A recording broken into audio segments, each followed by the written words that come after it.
চৈত্রের শেষ লগ্নে পশ্চিমবঙ্গের আবহাওয়ায় বড় পরিবর্তনের ইঙ্গিত। আলিপুর আবহাওয়া দপ্তর জানাচ্ছে, বঙ্গোপসাগরে তৈরি হওয়া ঘূর্ণাবর্তের জেরে দক্ষিণবঙ্গ জুড়ে বজ্রবিদ্যুৎ সহ বৃষ্টির সম্ভাবনা রয়েছে। মঙ্গলবার কলকাতার আকাশ থাকবে মেঘলা, তাপমাত্রা 24 থেকে 31 ডিগ্রির মধ্যে। ব্যবসা গরম থাকলেও বিকেলের দিকে 30 থেকে 40 কিলোমিটার বেগে দমকা হাওয়া ও কালবৈশাখীর আশঙ্কা রয়েছে।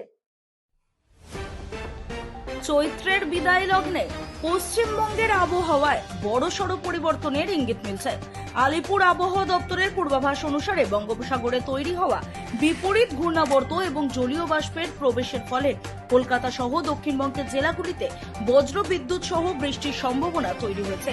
মঙ্গলবার কলকাতার আকাশ মূলত মেঘলা থাকার সম্ভাবনা রয়েছে এবং শহরের সর্বোচ্চ তাপমাত্রা 31 ডিগ্রি সেলসিয়াসের আশেপাশে ঘোরাফেরা করতে পারে, যেখানে সর্বনিম্ন তাপমাত্রা থাকতে পারে প্রায় 24 ডিগ্রির কাছাকাছি। বাতাসে আর্দ্রতার পরিমাণ বেশি থাকায় দিনের বেলা ভ্যাপসা গরম ও অস্বস্তি বজায় থাকবে, তবে বিকেলের দিকে কোনো কোনো জেলায় 30 থেকে 40 মিটার বেগে দমকা হাওয়া বা কালবৈশাখীর পরিস্থিতি তৈরি হতে পারে।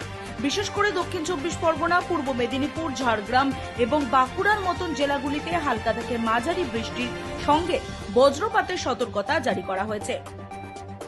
অন্যদিকে উত্তরবঙ্গের জেলাগুলিতেও বৃষ্টির সম্ভাবনা রয়েছে। বিশেষ করে দার্জিলিং, কালিম্পং এবং জলপাইগুড়িতে চৈত্রের এই খামখেয়ালি আবহাওয়ায় কৃষকদের আগাম সতর্ক থাকতে বলা হয়েছে, যাতে শিলাবৃষ্টির কারণে ফসলের ক্ষতি না হয়। সামগ্রিকভাবে আগামী কয়েকদিন রাজ্যের বিভিন্ন প্রান্তে বিক্ষিপ্ত ঝড় বৃষ্টি এই দাপট জারি থাকবে এবং এর ফলে সাময়িকভাবে তাপমাত্রার পারদ কিছুটা নামতে পারে বলে মনে করছেন আবহাওয়াবিদরা।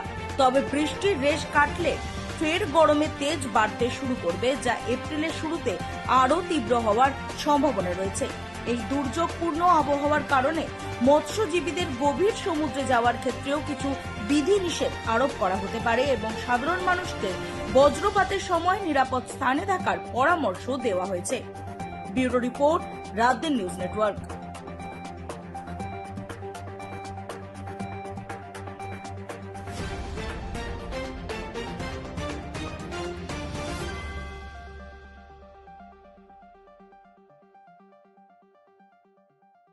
বসিরহাট